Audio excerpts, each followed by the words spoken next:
I've been playing BeamNG for over 400 hours, which isn't that much, but during this time I've downloaded hundreds of different mods. I played with them, tested them, but kept only a very small number.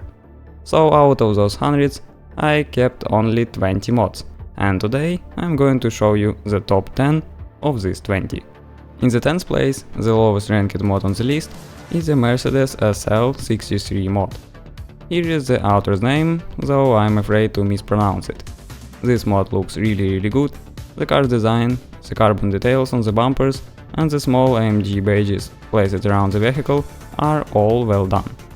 The interior is nicely detailed with decent materials, plus the doors, trunk and hood can be opened. They also have their own physics and fairly good animations. This mod offers 4 configurations, each with its own set of wheels. Personally, I really like the sound of this mod. It's well captured, not too loud and changes realistically with the RPMs.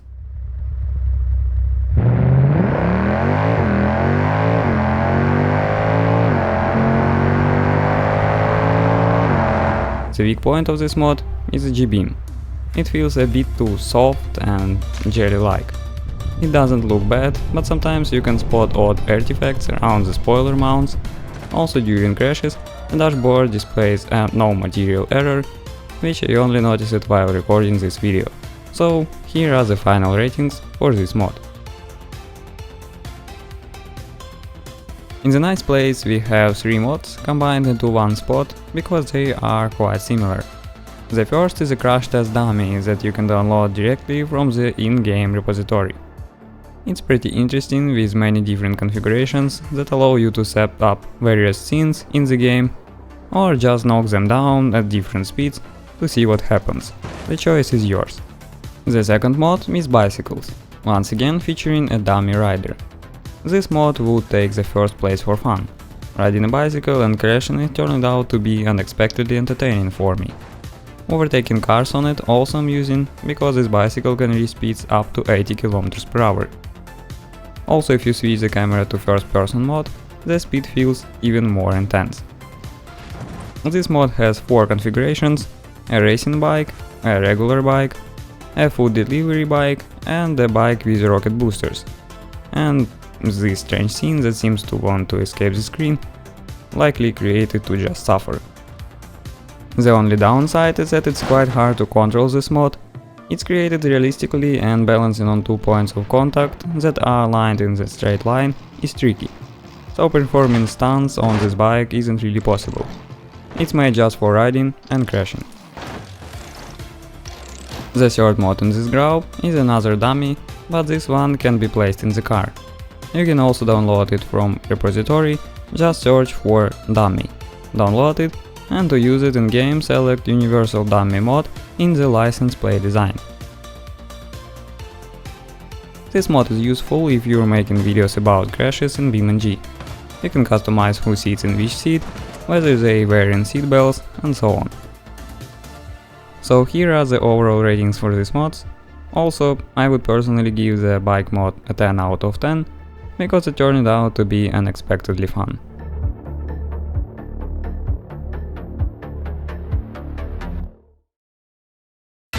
In 8th place is a mod by Twixer featuring the Porsche 991.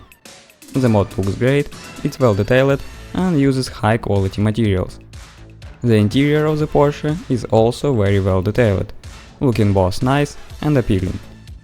The doors, hood and trunk all open with smooth animations and realistic physics. This mod offers a huge number of configurations, each genuinely different from the others. It includes all the body types available for the Porsche 991, such as the cabriolet, cabriolet with a closed roof, Targa and the standard 991. The Jbeam is well done, with realistic crashes and no issues with missing materials in any areas.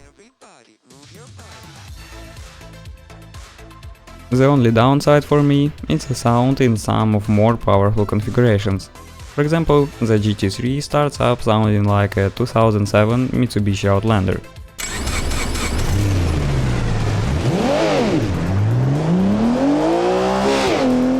I'm sure that the real GT3 sounds much better. However, there are no such issues with the less powerful configurations.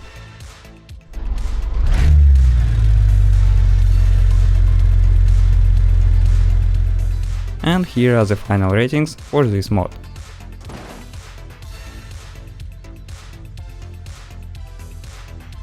7th place goes to a very high quality mod, the 2007 Toyota RAV4. This is the same mod that was featured in the off-road video, and I really like it. First, the wide range of configurations provides plenty of options when playing with this car. Secondly, all doors, the trunk and the hood can be opened. I also recently noticed that this car has animated door handles, both inside and outside. While this feature might be somewhat useless, it definitely shows attention to detail and quality of the mod. Additionally, you can roll the windows up and down using the buttons on the doors. You can also lower the sun visors on the windshield and open the sunroof in configurations that have one. The car is well designed across all configurations, with no material issues, and both the interior and exterior look polished and well made. One more thing worth noting is well-tuned force feedback for steering wheels. If you are playing with a wheel that has good force feedback, you will really feel this car. As for the Jbeam, there is nothing to complain about. It's done very well, and the car crashes realistically without any issues. And here are the final ratings for this mod. In 6th place, I have chosen the latest Mercedes-Benz S-Class.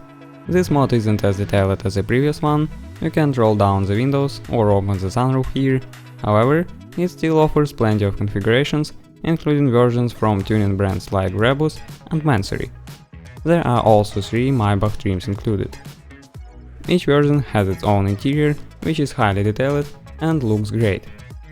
On the outside, the car also looks stunning. Of course, all the doors, trunk and hood can be opened with smooth animations.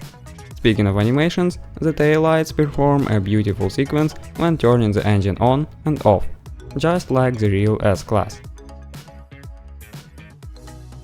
The Jbeam is well done, the car crashes realistically, as you would expect from high quality mod. The only downside for me is that my frames per second drop significantly when using this mod, indicating it's not well optimized. It's not a huge issue, but if you're recording crash videos in BeamNG or just have a lot of cars in the game at once, this drop in frames will be noticeable. And here are the overall ratings for this mod. In the previous mod, the frames per second issue was a minor drawback, but in this mod, it was the reason why I stopped playing with it altogether. 5th place goes to the Hirochi CCF. I remember when this mod came out, I still had my old graphics card and the mod was poorly optimized, so my frames per second with this mod stayed around 25, which felt unpleasant. Gradually I forgot about this mod, however I recently downloaded it again and there are no frames per second issues at all. The frames per second remains the same as with the regular car from the game, which is really cool considering all the features this mod has. And there are a ton of them. Starting with the basics, all the doors, hood and trunk open, and the trunk can be opened and closed with a button from the cabin. You can also open windows, and there is one incredible detail about them. When you open the window, you start to hear the outside environment more clearly. I've never seen this in any other mod. Moving on to the functionality, if the car's doors are open, a small light turns on inside the cabin. When you close the doors and start the engine, this light turns off. There are also a multimedia display inside the cabin with various car settings, lighting adjustments, a navigation system with road planning and more. This car even has parking sensors that really work and help with parking. It also features automatic start-stop for the engine. When you stop at a traffic light, the car turns off the engine. And one thing that really impressed me in the first few days of playing with this mod is the automatic braking. If the car detects an obstacle ahead, it will warn you with a sound and then brake. This is a very cool feature. Overall, the mod is simply amazing. It's fun to play with, and the fact that it's free is just fantastic. And here are overall ratings for this mod. 4th place, Gavril Vertex. As you can see, I love mods based on real cars, but Hirochi CCF and this mod are exceptions because of their uniquenesses. Gavril Vertex doesn't stand out visually. There are many different parts available, which means there are a lot of different configurations for this car. The real highlight of this mod lies in those configurations. There are some very strange yet interesting setups that are just fun to experiment with. My favorite among them is the configuration that can fly. Rocket boosters give it incredible speed and the car takes off into the air. I made it my goal to learn how to control it properly, and I can say that I managed to make a few successful landings. Just a few though. Of course, all the doors, trunk and the hood can be opened in this mod. Another cool feature is that you can upload and listen to your own music. After figuring it out, I added a few tracks and enjoyed driving around to my favorite tunes. If you want to know how to do it, feel free to ask in the comments, and I can explain it or even make a short tutorial video. Overall, the mod is really fun and engaging, and here are the final ratings for it.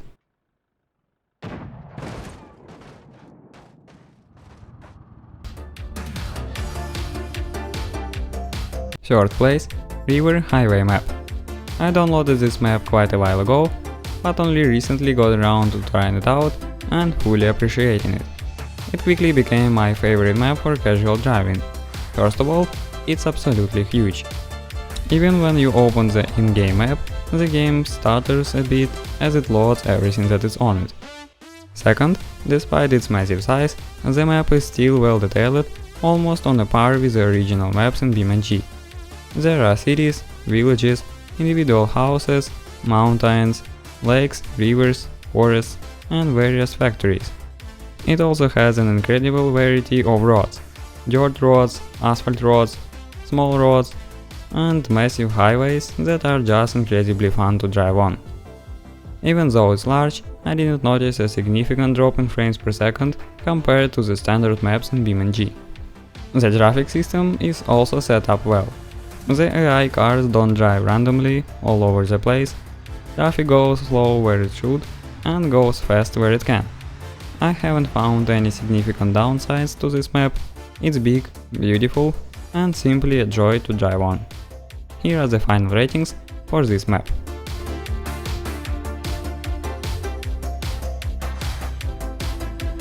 Second place, an amazing mod, the Koenigseggmods. First of all, the look is stunning. The supercar is beautifully and accurately represented. The materials are top notch.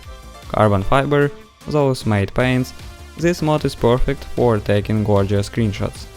The interior has tons of interactivity. You can roll down the windows, switching up driving modes, and much more.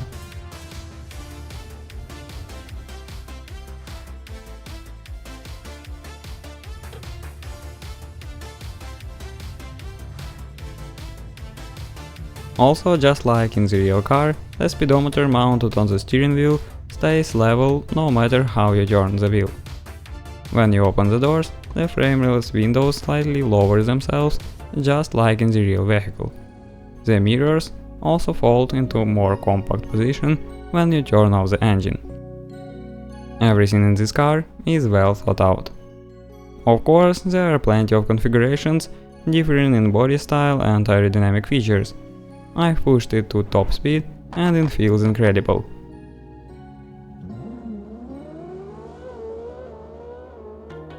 As for the Jbeam, it's well done, everything is accurate, and the car crashes realistically. The only downside for me is the sound of the mod. It's a bit too loud, and I'm not a fan of the exhaust tone, but that's subjective. So here are the final ratings for this mod. And finally, the first place goes to the Genesis GV80 mod. A while back, when the Hirochi CCF had just been released, I was planning to make a separate review for this mod. But I decided to wait until I could gather enough good mods for a list to show you 10 top quality mods at once. Back then, this mod really impressed me and quickly became my favorite among all the mods. In real life, the Genesis GV80 is a premium class SUV that costs around $80,000, but in BeamNG you can get this mod for free. So, what makes it so great? First of all, the appearance. Not just the design of the car itself, which is also nice, but how well it's executed as a mod. It looks incredibly realistic and photogenic. As for the interior, it's also top tier. The leather looks like real leather, the metal parts actually look metallic, and so on. It's all done very well. There are plenty of buttons and controls that you can interact with. Just like in the Toyota RAV4 mod, you can lower and raise the windows, drop the sun visors, open the sunroof, and even change the driving modes using the selector. You can also open the center armrest, turn on the interior lights, and open the scene on the rear seats. It's just amazing how interactive this car is. Another cool feature is that when you activate the turn signals, the speedometer shows a blind spot, so you can check it while maneuvering. It's a small detail, but a nice touch. While it doesn't have as many advanced features as the Hirochi CCF, this mod has better visuals and design, along with a lot of configurations. The mod is well optimized and won't significantly impact your frames per second. Regarding the Jbeam, everything's great. The car crashes realistically and smoothly, with no issues there.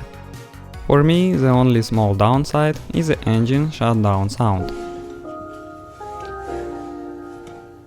I get that it's meant to add detail, but it sounds a bit too loud and out of place. However, with some digging into the mod files, I believe this sound could be replaced easily.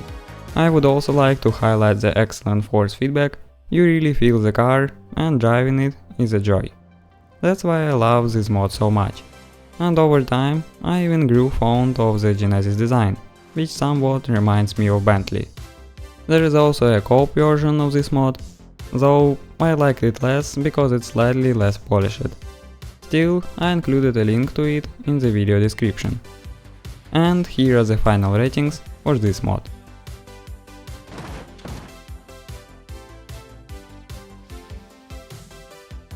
And that's all for now. Thank you so much for watching. If you have any questions, feel free to ask in the comments, I will be happy to answer.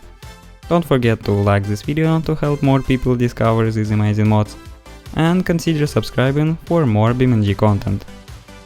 Also, a massive thank you for helping the channel reach 1000 subscribers. It means a lot for me and makes me very happy. Thank you all and welcome to our YouTube family. See you in the next video.